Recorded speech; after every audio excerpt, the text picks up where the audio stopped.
होली यानी रंगों का वो हुड़दंग जहां ऊंच नीच और पद प्रतिष्ठा की दीवारें ढह जाती हैं। आई इंडिया आज आपको बताएगा कि उत्तर प्रदेश की माटी में होली के ऐसे रंग भी घुले हैं जो आपको हैरान भी करेंगे और हमारी गौरवशाली व व्यंग्यात्मक परंपराओं से रूबरू भी कराएंगे। नमस्कार, आप देख रहे हैं आई इंडिया और मैं हूं आपके साथ निशांत गुप्ता। हम बात कर रहे हैं दो ऐसे शहरों की जहां होली के मायने बिल्कुल जुदा हैं। एक तरफ सीतापुर है जहां बुद्धिजीविता का चोला उतार कर साल 2005 में शुरू हुई महामूर्ख सम्मेलन की अनूठी परंपरा निभाई जाती है। यहां शहर के किसी बड़े रसूखदार को बड़े ही अदब के साथ मौर पहनाकर महामूर्खाधिराज की उपाधि सौंपी जाती है, तो दूसरी तरफ शाहजहांपुर की ऐतिहासिक होली है जो सीधे तौर पर अंग्रेजी हुकूमत के खिलाफ आक्रोश का प्रतीक है। यहाँ भैंसा गाड़ी पर सवार लाट साहब का जुलूस निकलता है जिन पर रंगों के साथ साथ जूते चप्पलों की बौछार कर गुलामी की बेड़ियों को ठेंगा दिखाया जाता है। लेकिन परंपरा और सुरक्षा के बीच सामंजस्य बिठाना प्रशासन के लिए किसी चुनौती से कम नहीं।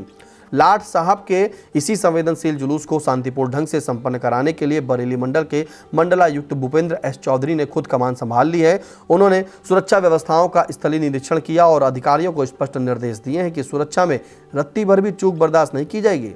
आइए पहले रूबरू कराते हैं सीतापुर के महामूर्खाधिराज सम्मेलन से। इस साल भी यह सम्मेलन 3 मार्च की रात 9 बजे शहर के घंटाघर स्थित छोटा हनुमान मंदिर के पास आयोजित होगा। इस 23वां महामूर्ख सम्मेलन में कमलेश मौर्य मृदु, कानपुर के के अग्निहोत्री, रालामऊ के लवकुश शुक्ला, केदारनाथ शुक्ला, बाराबंकी के संदीप अनुरागी, गोंडा के रविंद्र पांडे, पीलीभीत के सरोज सरगम, मिश्रिक के जगजीवन मिश्र, लखीमपुर के विशेष शर्मा, लखनऊ के सौरभ जायसवाल, कानपुर की अंकिता शुक्ला, सीतापुर के अरुणेश मिश्र और रजनीश मिश्र हास्य रस की फुहारों से सराबोर करेंगे।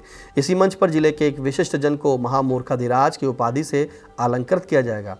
प्रारंभिक वर्ष 2005 से अब तक आयोजकों द्वारा जिन्हें महामूर्खाधिराज की उपाधि से अलंकृत किया जा चुका है उनमें पूर्व चेयरमैन आशीष मिश्र, व्यंग्यकार अरुणेश मिश्र, पूर्व केंद्रीय गृह राज्य मंत्री रामलाल राही, सरदार अमरजीत सिंह, भाजपा के पूर्व जिला अध्यक्ष प्रकाश नाथ मेहरोत्रा, स्वतंत्रता संग्राम सेनानी शिव नारायण लाल शर्मा, साहित्यकार डॉक्टर अरुण त्रिवेदी, हरिराम बंसल, कवि श्री नारायण अग्निहोत्री, सनकी डॉक्टर देव नारायण शास्त्री, पूर्व जिला पंचायत उपाध्यक्ष मुनिंद्र अवस्थी, आई इंडिया के editor in chief doctor Pankaj Singh Gaur, पूर्व चेयरमैन दिनेश गुप्ता टीटू, स्वतंत्रता संग्राम सेनानी शिव नारायण लाल शर्मा, भूतपूर्व सैनिक विजय अग्रवाल, सरदार चरणजीत सिंह, डॉक्टर राजीव दीक्षित, जगदीप अंचल, पूर्व चेयरमैन हरिनाम बाबू मिश्र, उद्योगपति विजय बंसल और भाजपा के जिला महामंत्री विश्राम सागर राठौर शामिल है।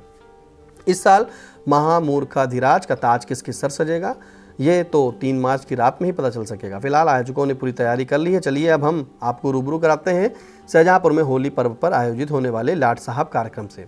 शाहजहांपुर में होली के दिन निकलने वाला लाट साहब का जुलूस महज एक परंपरा नहीं बल्कि दमनकारी हुकूमत के खिलाफ आक्रोश का वो जीवित इतिहास है जिसे समझने के लिए आज भारतीय प्रशासनिक सेवा के अफसरों को ट्रेनिंग दी जाती है। नवाबों के दौर से शुरू हुई और अंग्रेजों की साजिशों से गुजरी यह परंपरा आज सांप्रदायिक सौहार्द और ब्रिटिश गुलामी के प्रतीकात्मक विरोध की मिसाल बन चुकी है। शाहजहांपुर की सड़कों पर जब भैंसा गाड़ी पर सवार होकर लाट साहब निकलते हैं तो पूरा शहर उमड़ पड़ता है। रंग गुलाल के साथ उन पर जूतों और झाड़ू की बौछार होती है। इतिहासकारों के मुताबिक इसकी जड़ें 18वीं शताब्दी के नवाब अब्दुल्ला खान के दौर से जुड़ी है जो होली के रंग में सराबोर होकर नगर भ्रमण करते थे।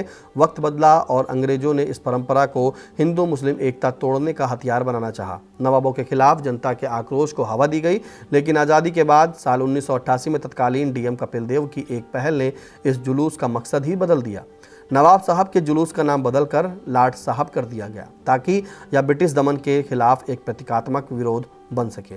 आज यहाँ हिंदू और मुसलमान दोनों कंधे से कंधा मिलाकर इस दमनकारी सोच का विरोध करते हैं।